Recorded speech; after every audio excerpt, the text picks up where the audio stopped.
And many called this a victory for the community. Reporters were not allowed inside the HOA meeting, but people tell us it was packed in there. Nearly 200 people, and an overwhelming number of them were against the parking guidelines. In nearly 17 years of living in this Eastlake neighborhood, it's easier to park outside in the driveway. Maria Sanchez has never used her garage for her cars. We always had the pool table, and then right now we're having moving issues like furniture, trying to get rid of, and it's just a storage because there's not much storage in the houses. Like many of the other homeowners on Chula Vista's Eastlake 3 community, the Sanchez's cars are parked on their driveway and on their street. But recently, the Homeowners Association wanted to crack down on all the street parking. They sent homeowners proposed updates to the community rules, saying they can park in their driveways and streets only if they have a car sitting in their garage. They also wanted the right for the HOA management company to perform garage inspections to make sure everyone was following the rules. Oh, I wouldn't let them come in unless with a warrant. 7 now, are HOA board members going too far to make sure you're following the rules? Well, Team 10 troubleshooter Kristen Severance is looking into complaints that board members are spying on neighbors. Homeowners believe board members are using selfie sticks like this one or reaching over with their arm to take pictures and send violation notices. They're getting notices and fines for things like plants, wall hangings, and window shades. If I saw a camera peering into my patio, I'd be thinking he'd ready to rob me. That to me is scary. But Team 10 saw the HOA board president has all of those things on her patio. She have plants, she have chairs, she have all the decoration that she can put it there. I try to get answers for these homeowners. I'll also tell you the drastic action one family is taking to escape these violation letters. Hundreds of homes burned in the 2007 Witch Creek fire, 160 of them in the Westwood subdivision of Rancho Bernardo,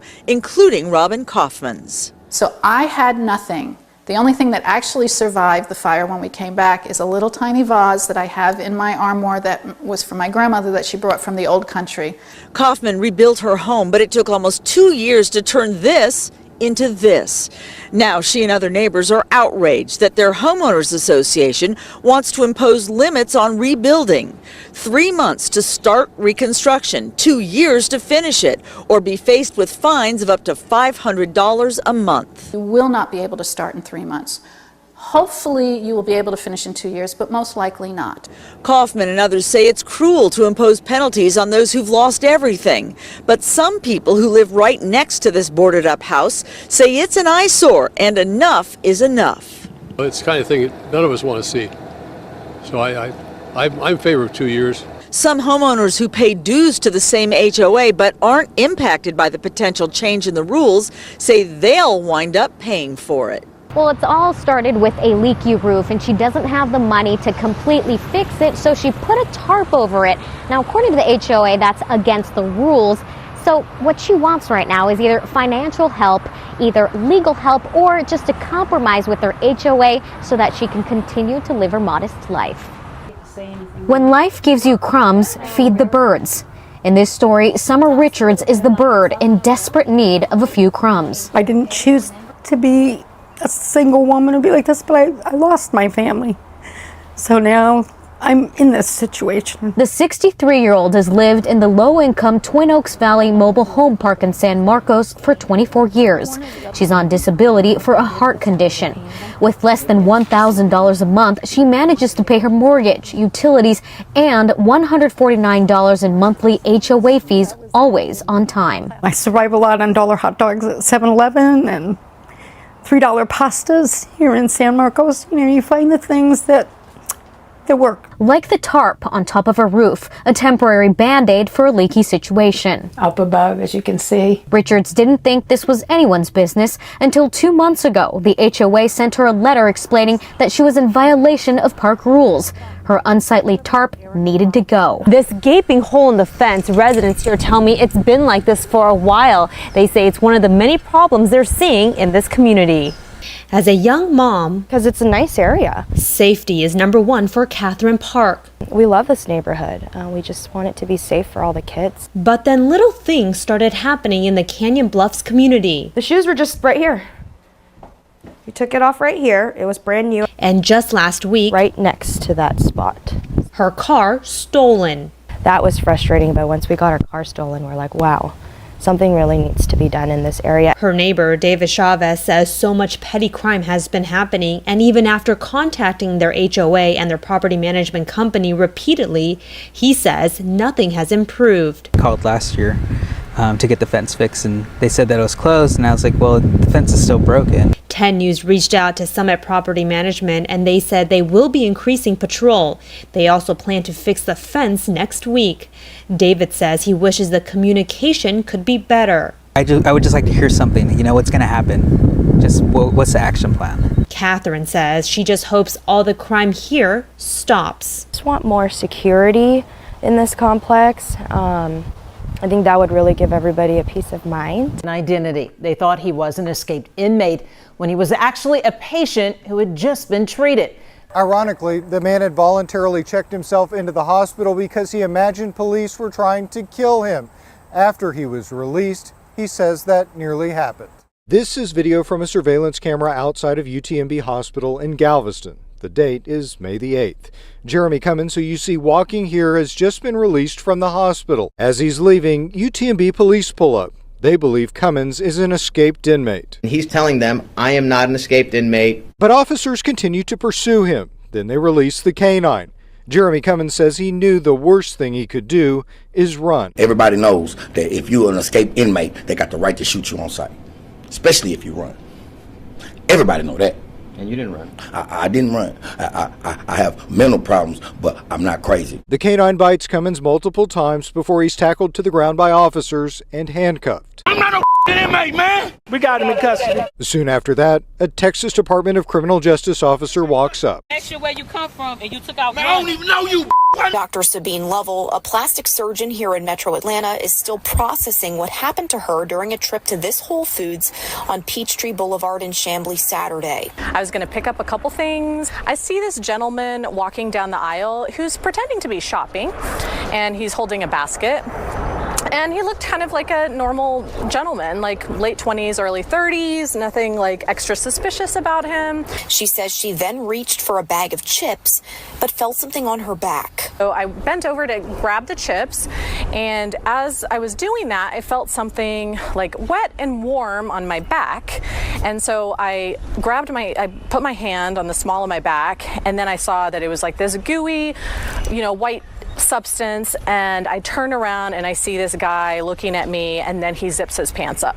Lovell tells Fox 5 once she realized what happened, she chased the man before calling police. I wanted to draw as much attention as possible to the situation so that there would be a lot of witnesses. Chamblee police say a witness saw the man drive off in a black Kia.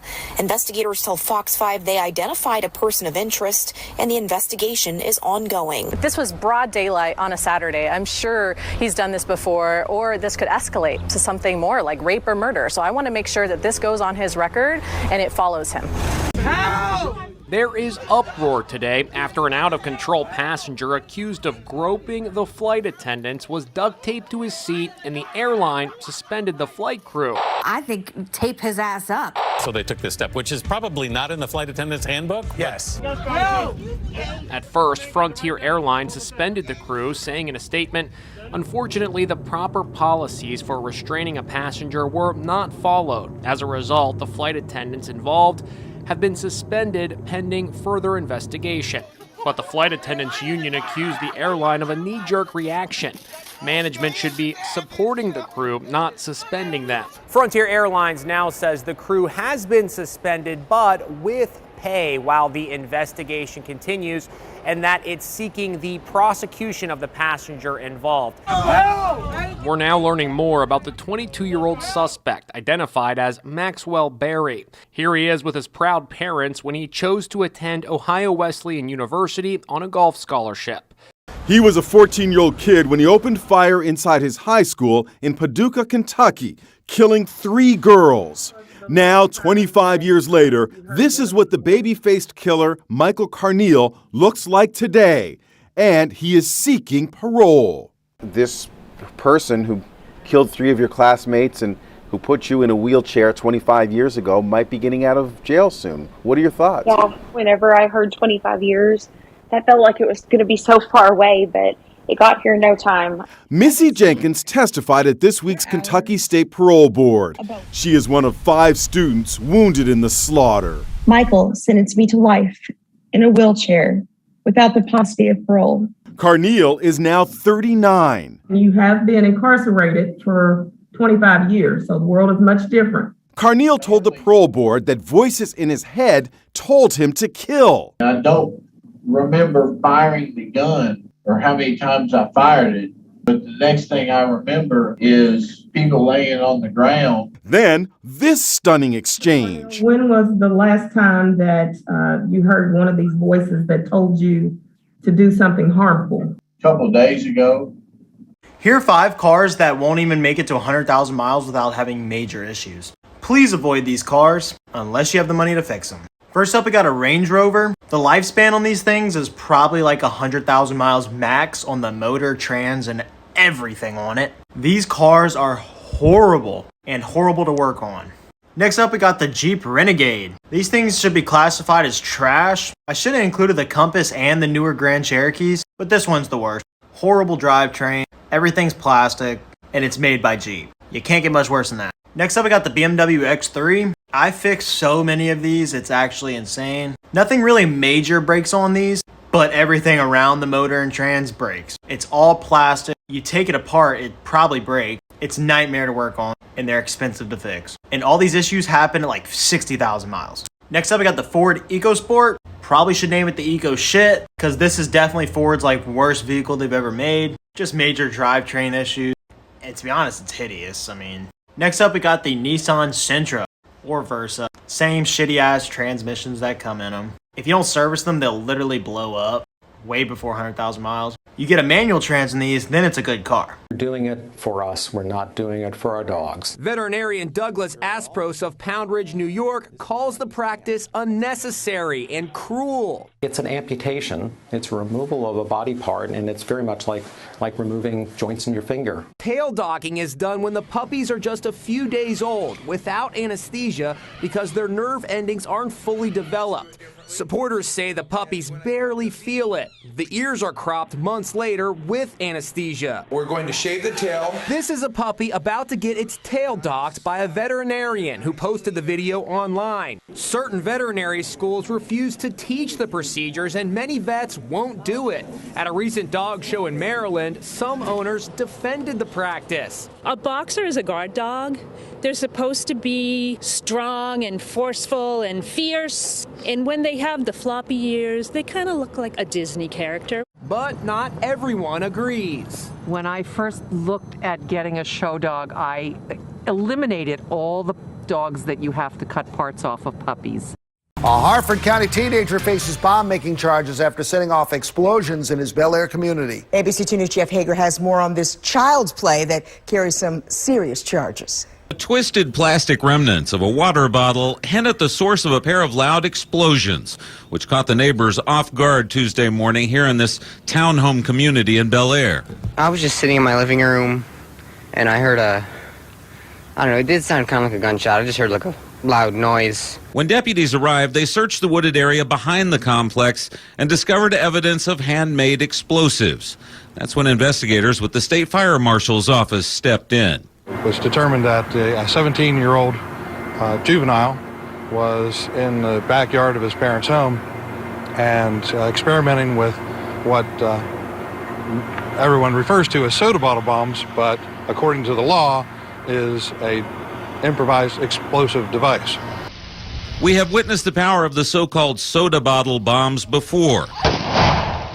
But it appears the devices in this case were much more powerful than those made with common household items. Investigators learned the suspect had used some dry ice left over from a shipment of steaks that his father had shipped to the house. We just learned that no charges will be filed in connection with the remains of 4 babies that were found dead in a freezer in South Boston. In November of 2022, a man cleaning out his sister's apartment found the remains of 4 babies in a freezer. The babies, 2 male and 2 female, were frozen solid in shoe boxes wrapped in foil. DNA tests showed they were all siblings.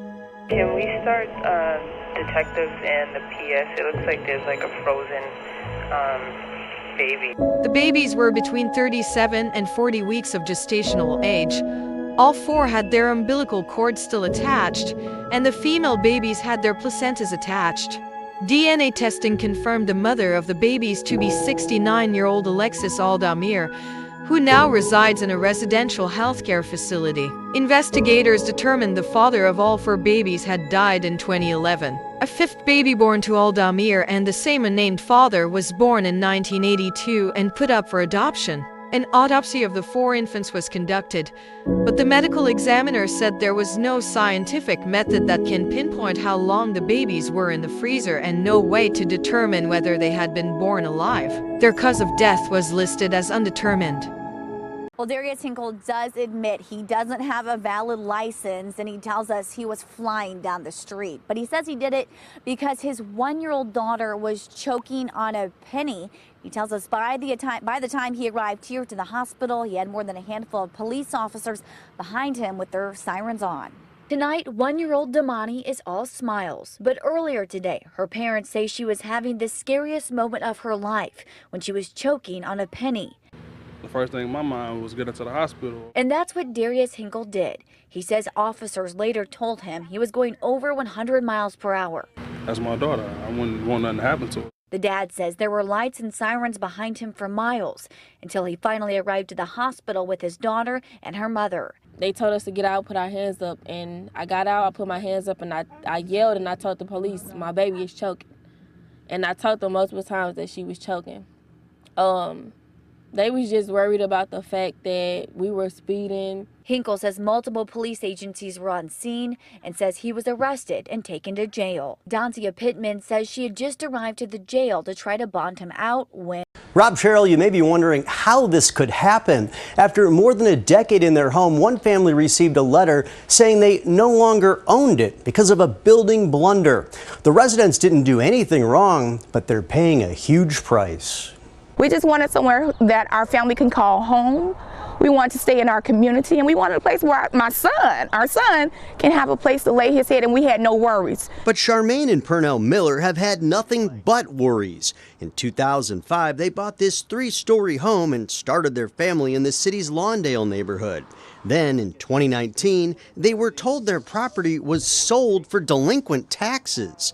The Millers had been paying a property tax bill, but the bills they received were for a different lot, the lot next door. We were told that we might get evicted, that we might lose the house. That is, if you want to keep your communal grassy areas.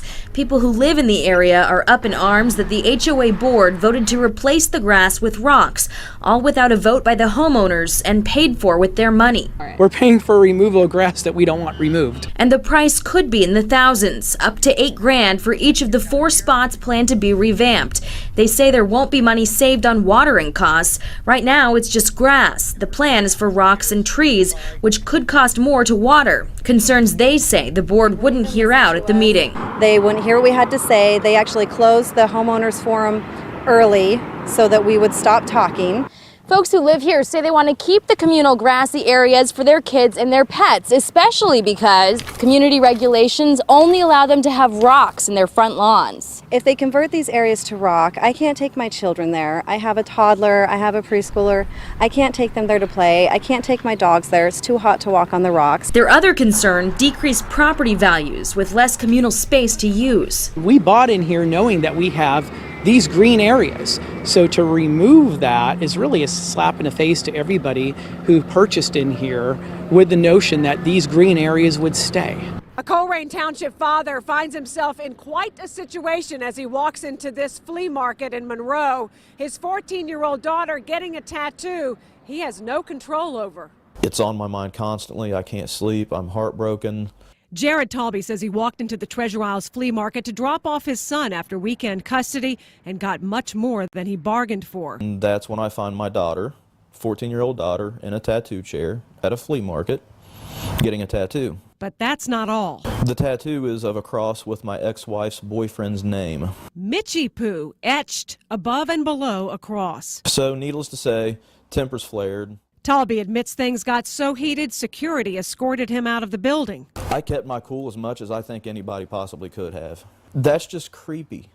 Ohio law requires only one parent give consent for a minor to get a tattoo. It also requires the parent show proof of guardianship. The owner of the tattoo business tells me it has all such documentation in this case, though would not share it with 9 on Your Side. We have some major breaking news right now. Elon Musk and SpaceX have failed to comply with reporting requirements in the federal government to protect state secrets, according to the latest reporting from the New York Times. And some of the concerns arise out of meetings Musk had with various foreign leaders and failing to report the details of the meetings, essentially to the federal government. As a result, the Department of Defense's Inspector General has opened up an investigation into SpaceX. Now, if you don't know, SpaceX has a number of government contracts, many of which are extremely top secret, given that SpaceX is essentially the top space provider in the entire country. The Air Force also recently denied Elon Musk a high-level security clearance, according to the New York Times. And several allied nations, including Israel and others, have expressed concern that Musk could potentially leak information to adversaries in other nations. This is really bombshell reporting, and it's concerning given the fact that Musk is now the head of the Department of Government Efficiency and is so close to the Trump transition team.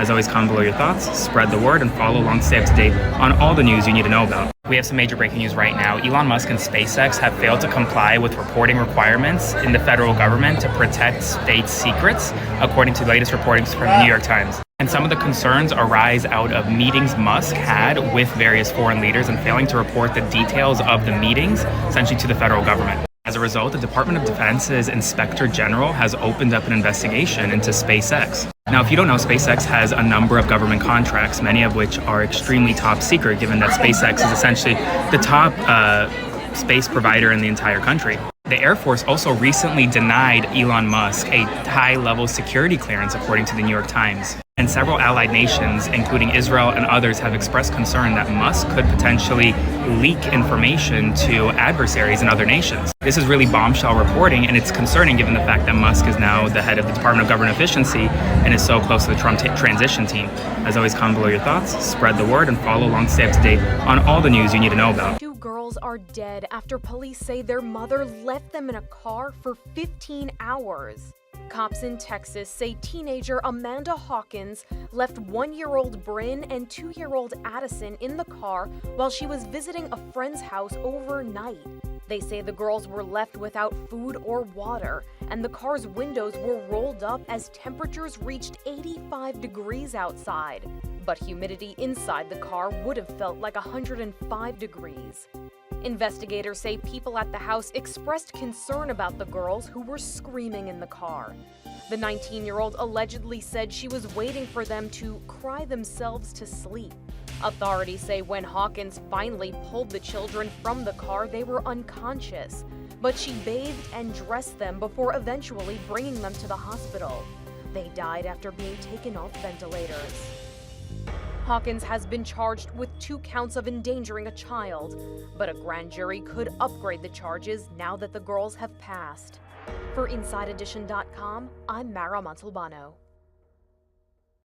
This mom is in serious trouble today, accused of leaving her 7-year-old daughter in her car while she went drinking. Police say the little girl was left in the parking lot around midnight. 3 hours later, at 3 in the morning, the child got out and went into the bar looking for her mom. It was closing time, and the staff called the cops. We had a little girl come to my establishment looking for her mommy. We don't know where she belongs. So we've got a little girl inside. They gave her ice cream until cops arrived just outside Orlando. Where's your mommy at? Okay. You don't know? You said you walked from your car. Yeah, because I fell asleep and then she hasn't been there ever since. My mom said it wouldn't be long and then she just haven't came back. As she holds a stranger's hand, she shows police the car and wonders where her mother is. She can maybe be in any of these buildings. Okay. She walked off to one, but I can't see where because she turned the lights off. Listen as she describes what her mother is wearing. She was wearing a long sleeve shirt and then she wore some shorts. Found her. When Jordan Ridge bought this new car, she traded in her old one to the dealership. This is the citation. So imagine her shock months later when she got a ticket in the mail. It seems her former car had been parked illegally in Provo with an expired license and registration.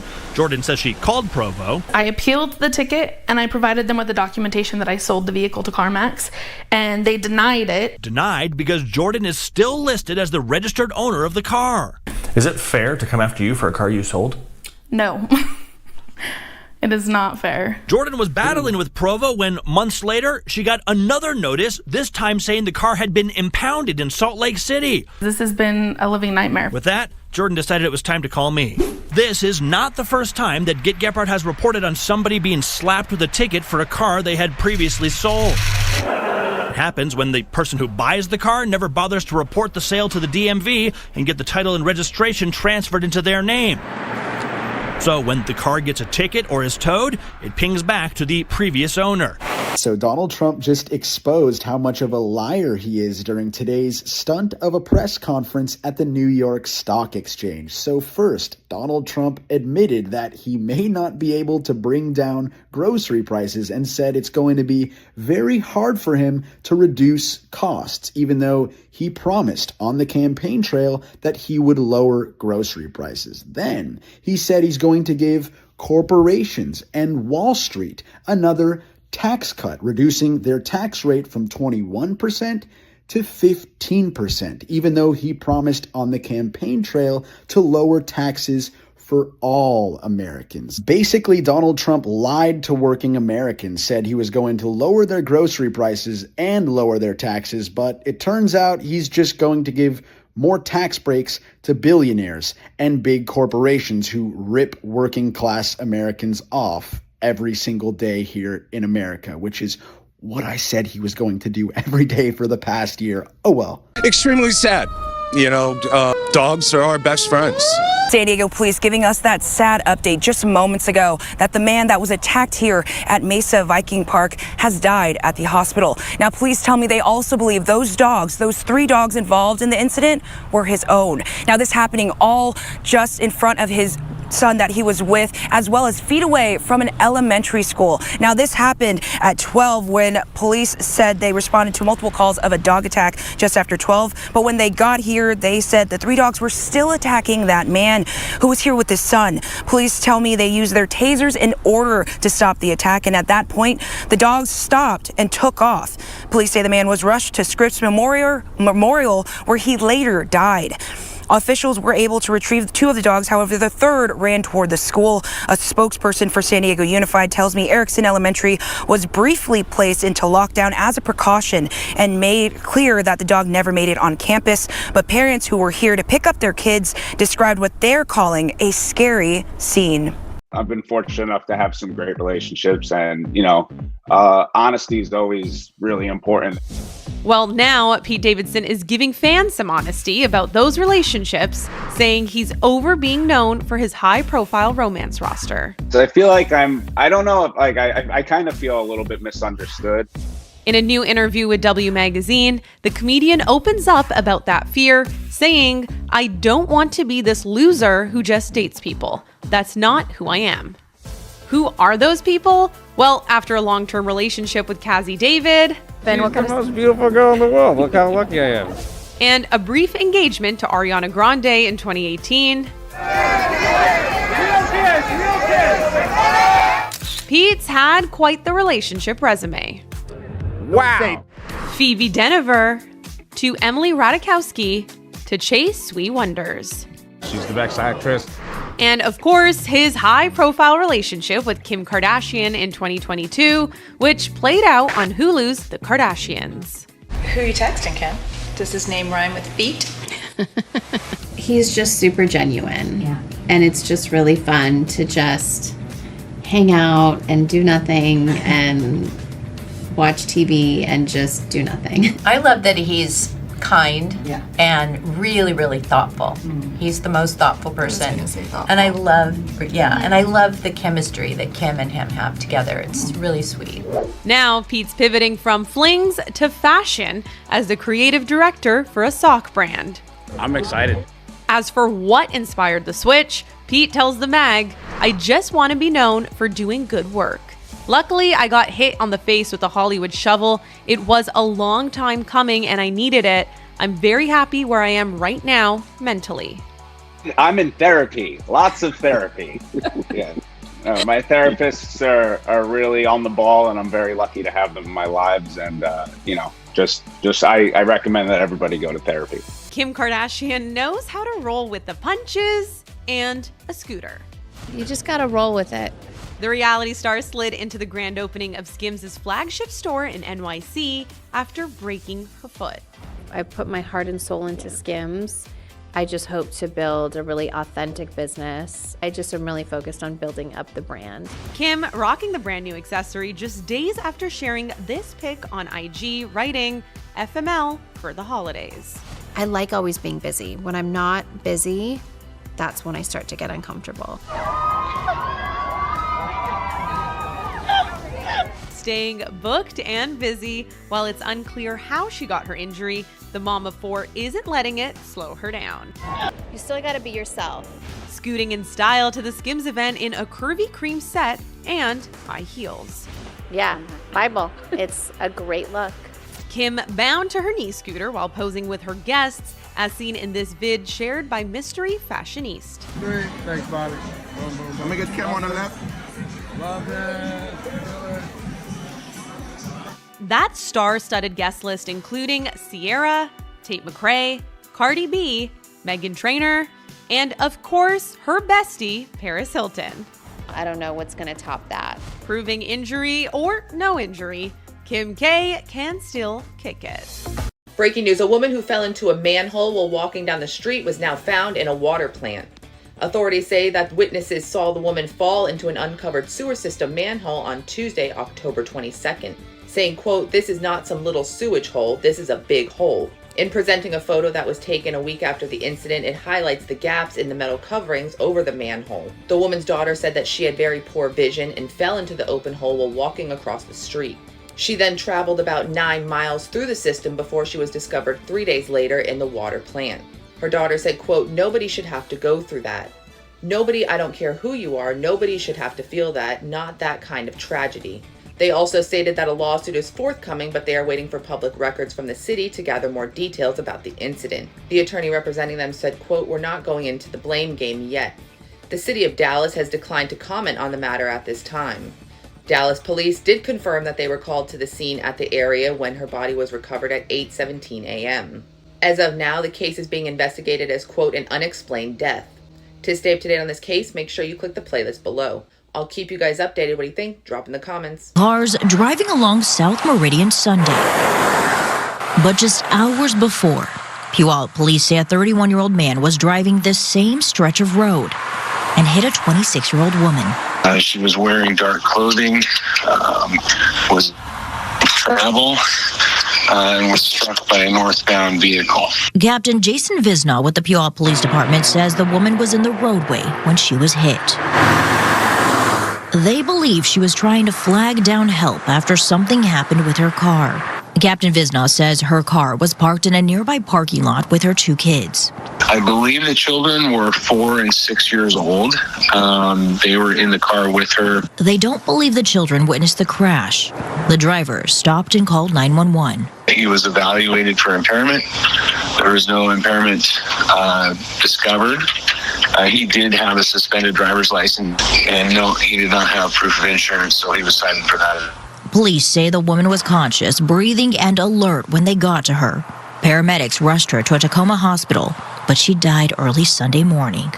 When the check engine light went on, Lucas Turner knew he had a problem.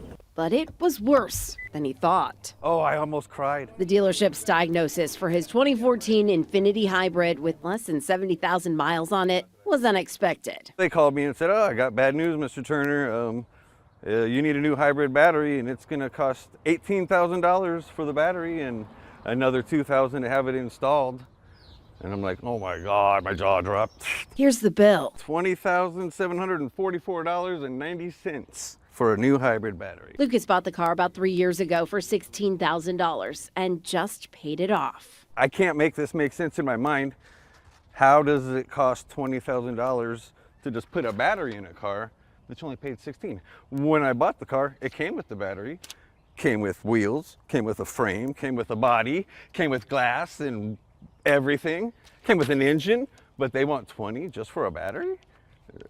It makes no sense in my mind. According to NerdWallet, the cost to replace a hybrid battery typically ranges between $1,000 and $8,000, depending on the make and model of the vehicle. The McDonald's employee who turned in Luigi Mangione got what was coming to them and more. I mean, this is wild. As you may remember, Luigi was turned in by a McDonald's employee after he was spotted at a location in Altoona, Pennsylvania. And that worker was expecting to receive a $60,000 reward for turning in the suspect, but their claim has since been denied. This is because in order to qualify for the reward money, you needed to call into the tip line, but they called into 911 instead, so they got nothing. But it didn't stop there. People found the location of the McDonald's he was spotted at and started giving it such bad reviews that it is now a 1-star restaurant. After that, people then found the name of the employee that turned Luigi in and started sharing it online. And this person was apparently bragging about what they did on Facebook. And now that their name and face is most likely spread everywhere, they will most likely lose their job and find it very difficult to find another job, considering wherever they go, there will be angry people waiting to confront them. Let me know what you guys think about this, and as always, I'll keep you guys updated.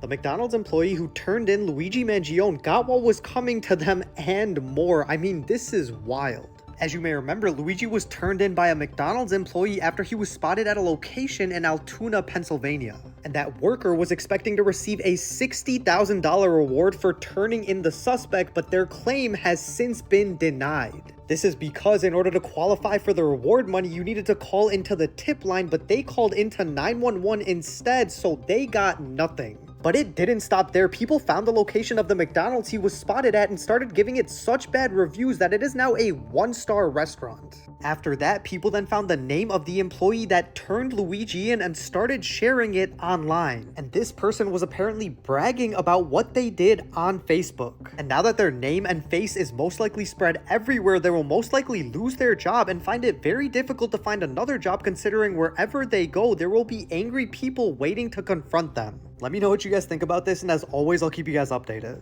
The McDonald's employee who turned in Luigi Mangione got what was coming to them and more. I mean, this is wild. As you may remember, Luigi was turned in by a McDonald's employee after he was spotted at a location in Altoona, Pennsylvania. And that worker was expecting to receive a $60,000 reward for turning in the suspect, but their claim has since been denied. This is because in order to qualify for the reward money, you needed to call into the tip line, but they called into 911 instead, so they got nothing. But it didn't stop there. People found the location of the McDonald's he was spotted at and started giving it such bad reviews that it is now a 1-star restaurant. After that, people then found the name of the employee that turned Luigi in and started sharing it online. And this person was apparently bragging about what they did on Facebook. And now that their name and face is most likely spread everywhere, they will most likely lose their job and find it very difficult to find another job, considering wherever they go, there will be angry people waiting to confront them. Let me know what you guys think about this, and as always, I'll keep you guys updated.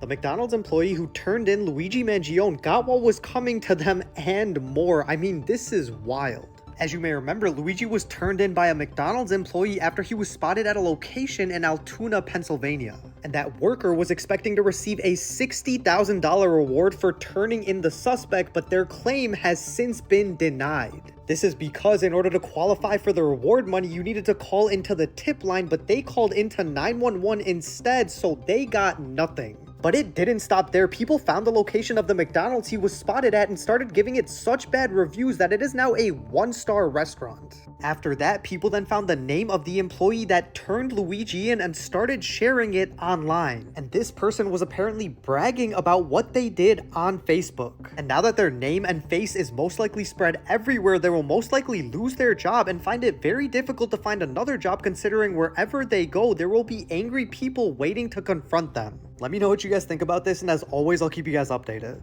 According to Luigi Mangione's alleged manifesto, he did all of this as an act of war after the company violated its contract with his sick mother. The document states that his mother, 60-year-old Kathleen Mangione, was diagnosed with neuropathy when she was just 41 years old after suffering a decade of pain and discomfort. He said his mother hit her $6,000 deductible of her United Healthcare plan in October and was forced to live with the pain that was so severe that he heard her shrieking at night. He said there were constant battles like high copays that made consistent treatment impossible, and the company limited specialist consultations to twice a year, and they refused to cover advanced imaging, which the specialist required for an appointment. He said with every delay, his anger surged. With every denial, he wanted to throw the doctor through the wall, but realized it wasn't them. He said he realized it was United Healthcare. They violated their contract with my mother, with me, and tens of millions of other Americans. This threat to my own health, my family's health, and the health of the country's people requires me to respond with an act of war.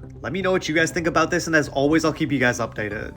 According to Luigi Mangione's alleged manifesto, he did all of this as an act of war after the company violated its contract with his sick mother. The document states that his mother, 60-year-old Kathleen Mangione, was diagnosed with neuropathy when she was just 41 years old after suffering a decade of pain and discomfort. He said his mother hit her $6,000 deductible of her United Healthcare plan in October and was forced to live with the pain that was so severe that he heard her shrieking at night. He said there were constant battles like high copays that made consistent treatment impossible, and the company limited specialist consultations to twice a year, and they refused to cover advanced imaging, which the specialist required for an appointment. He said with every delay, his anger surged. With every denial, he wanted to throw the doctor through the wall, but realized it wasn't them. He said he realized it was United Healthcare. They violated their contract with my mother, with me, and tens of millions of other Americans. This threat to my own health, my family's health, and the health of the country's people requires me to respond with an act of war. Let me know what you guys think about this, and as always, I'll keep you guys updated. According to Luigi Mangione's alleged manifesto, he did all of this as an act of war after the company violated its contract with his sick mother. The document states that his mother, 60-year-old Kathleen Mangione, was diagnosed with neuropathy when she was just 41 years old after suffering a decade of pain and discomfort. He said his mother hit her $6,000 deductible of her United Healthcare plan in October and was forced to live with the pain that was so severe that he heard her shrieking at night. He said there were constant battles like high copays that made consistent treatment impossible, and the company limited specialist consultations to twice a year, and they refused to cover advanced imaging, which the specialist required for an appointment. He said with every delay, his anger surged. With every denial, he wanted to throw the doctor through the wall, but realized it wasn't them. He said he realized it was United Healthcare. They violated their contract with my mother, with me, and tens of millions of other Americans. This threat to my own health, my family's health, and the health of the country's people requires me to respond with an act of war. Let me know what you guys think about this, and as always, I'll keep you guys updated. According to Luigi Mangione's alleged manifesto, he did all of this as an act of war after the company violated its contract with his sick mother. The document states that his mother, 60-year-old Kathleen Mangione, was diagnosed with neuropathy when she was just 41 years old after suffering a decade of pain and discomfort. He said his mother hit her $6,000 deductible of her United Healthcare plan in October and was forced to live with the pain that was so severe that he heard her shrieking at night. He said there were constant battles like high copays that made consistent treatment impossible, and the company limited specialist consultations to twice a year, and they refused to cover advanced imaging, which the specialist required for an appointment. He said with every delay, his anger surged. With every denial, he wanted to throw the doctor through the wall, but realized it wasn't them. He said he realized it was United Healthcare. They violated their contract with my mother, with me, and tens of millions of other Americans. This threat to my own health, my family's health, and the health of the country's people requires me to respond with an act of war. Let me know what you guys think about this, and as always, I'll keep you guys updated. A picturesque backyard, but look closer and you'll notice. You can see where the wall here is buckling up, and it's kind of making a domino effect all the way down. She says these tree roots are the reason why the wall is damaged, but it's also causing issues with the irrigation system. All of the staining that you're seeing here on the ground is from the roots coming up underneath, so therefore she's got a lot of leaks going on. For months, Carla Carter's devoted time and energy to fixing this mess, all for her close friend who lives here but was too afraid of her own HOA to talk to us. She's an elderly person. She can't do this on her own. It's not fair. It's not right. Carla says the out-of-control tree roots cost her thousands of dollars, money she believes she shouldn't have to spend because the tree isn't on her property. When she told that to the Summerlin HOA. They said it was the city's issue, so therefore when we contacted the city said, no, this is not our issue, it's the HOA. So it's basically everybody's pointing fingers back and forth. We called the HOA ourselves. A representative tells us they are working to fix the tree root problems, and they will pay for the damaged wall. But this man almost took his secret to the grave. Just weeks before he died, he told his daughter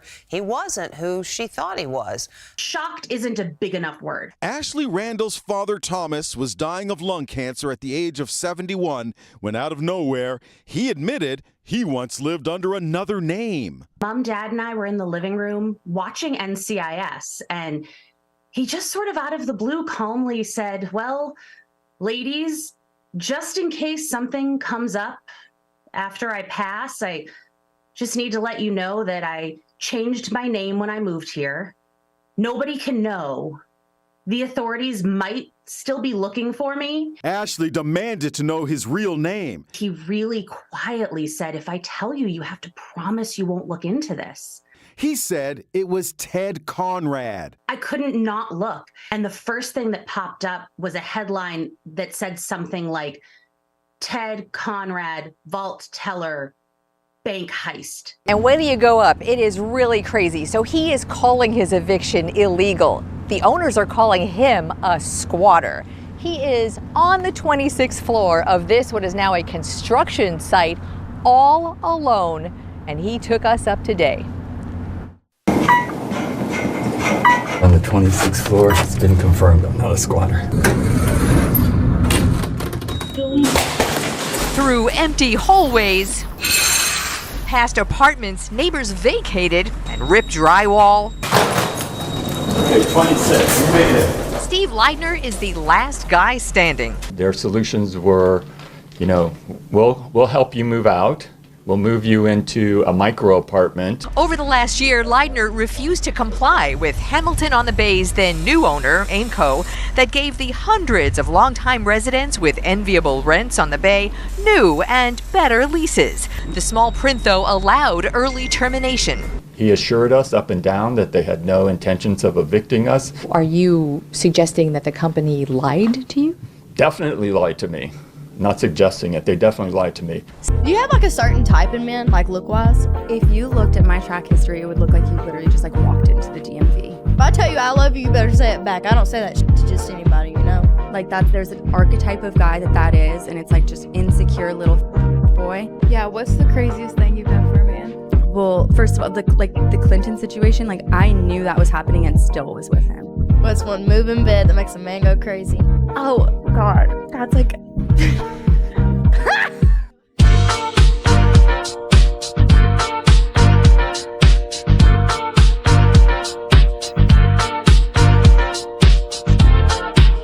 you have like a certain type in men, like look-wise? If you looked at my track history, it would look like you literally just like walked into the DMV. If I tell you I love you, you better say it back. I don't say that shit to just anybody, you know? Like there's an archetype of guy that is, and it's like just insecure little boy. Yeah, what's the craziest thing you've done for a man? Well, first of all, the Clinton situation, like I knew that was happening and still was with him. What's one move in bed that makes a man go crazy? Oh, God, that's like...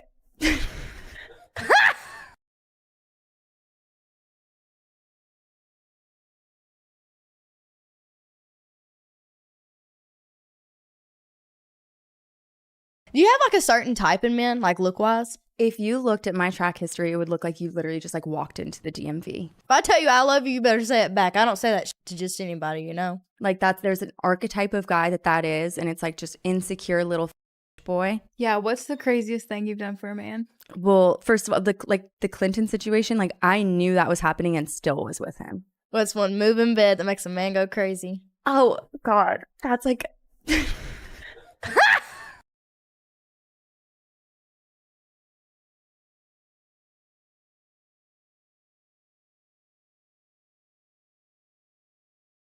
This is the cold-blooded killer who gunned down the CEO of America's largest healthcare company outside a Hilton hotel in Manhattan.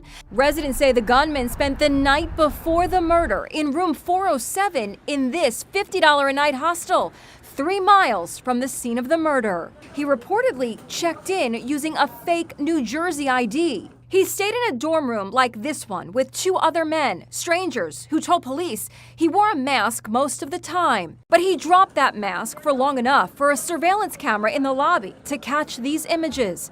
It's just one of a series of mistakes that could prove crucial. They will put what they have into computer systems that have the ability to do facial recognition and compare it against databases. They probably know who this is already, and they're just looking for him at this point. The ambush at dawn and the intense manhunt is transfixing America. How can you treat me this way? Here's the check Monroe man wrote. It says $400, handwritten in words too. But Wells Fargo interpreted it as $4,000, draining his checking and savings, putting him nearly $900 in the red. I'm not rich, okay? Money is important sometimes. Hours on the phone with Wells Fargo, he says the bank told him it would take 10 business days to investigate, leaving him without access to his own money. Now, I'm screwed because you screwed up? Not cool. So how does something like this happen? And if it's clearly the bank's mistake, why does it take so long to fix? The Comptroller of the Currency, which regulates banks, calls this type of mistake an encoding error, essentially a computer misreading the amount on the check. But 10 business days, essentially 2 weeks to fix their mistake? Why would they treat me like that? I've been a really good customer. Wells Fargo did not explain why it needed that long to investigate, but tells us as soon as Wells Fargo learned what happened, the customer was credited within 4 business days. We apologize for any inconvenience this may have caused. Now to a tragic story out of South Carolina that made national headlines. Samantha Miller and her husband were riding a golf cart on their wedding night when they were hit by a drunk driver. Samantha was killed and her husband suffered serious injuries. Well, yesterday, the 27-year-old driver pleaded guilty to drinking while driving and was handed her sentence. Skylar Henry was in court as the groom remembered the last moments before the deadly crash. Physically, I'm in pain every day. An emotional Eric Hutchinson fought back tears in a courthouse in downtown Charleston, recounting the life he was about to start with his new bride.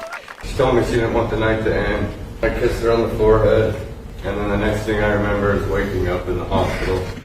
Miller died at the scene in her wedding dress. Hutchinson was hospitalized with broken bones and a brain injury. Investigators say they were hit by Jamie Komorowski, who was driving 65 in a 25-mile-per-hour zone. The toxicology report found her blood alcohol level was more than 3 times the legal limit. Gina, you walk in this neighborhood and you cannot miss this giant pole right here. It is huge. I measured it a little while ago and it is more than 3 feet wide. Neighbors here are upset about this, as you can imagine, and they tell me they were not even notified about this. They'll be like, "Do you own this house? I'm so sorry."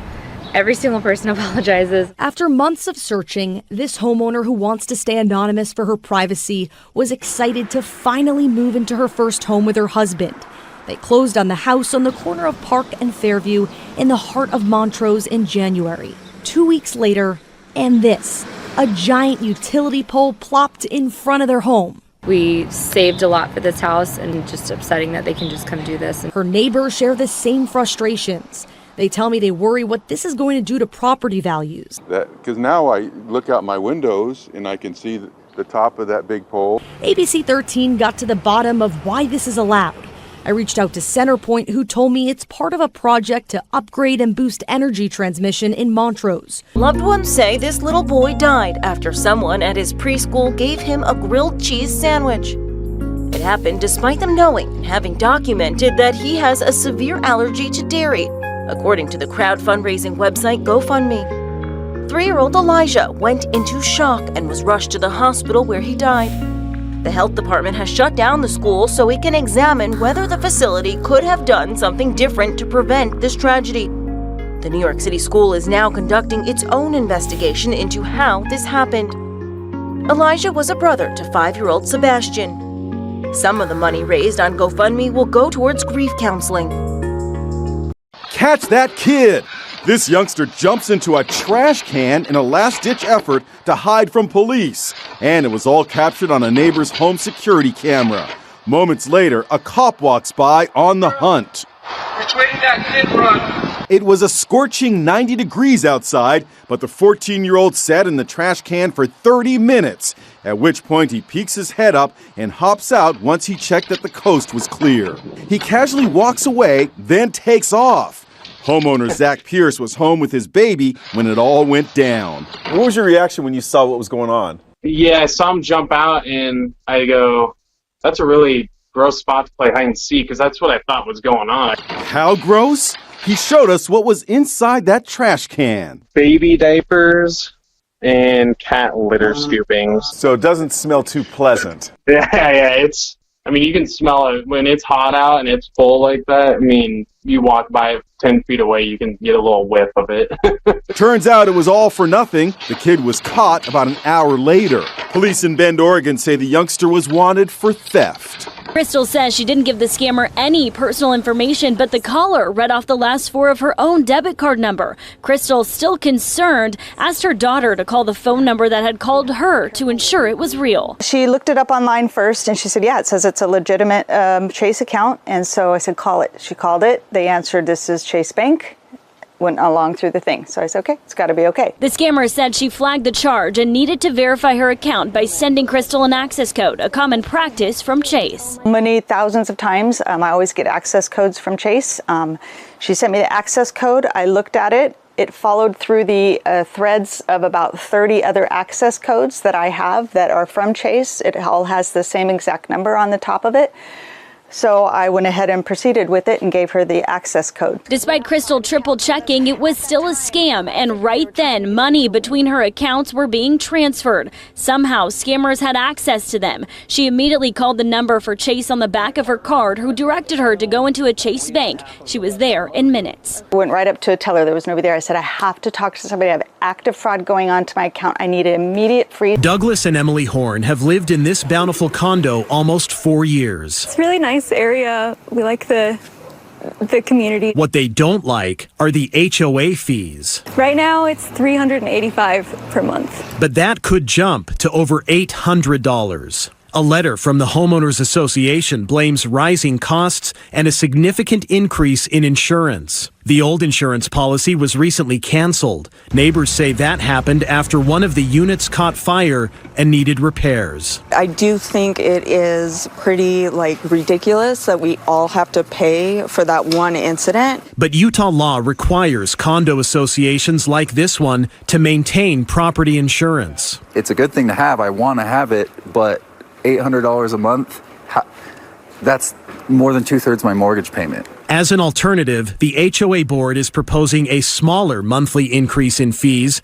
However, homeowners would also have to pay a lump sum of $3,000. We've actually saved up almost that exact amount of $3,000. But Calvin Barnett doesn't want to spend it on the HOA. We're having a baby girl in January, and so that was supposed to go towards her getting born. Now it probably won't. The president is facing intense backlash today after his stunning decision to pardon his son Hunter.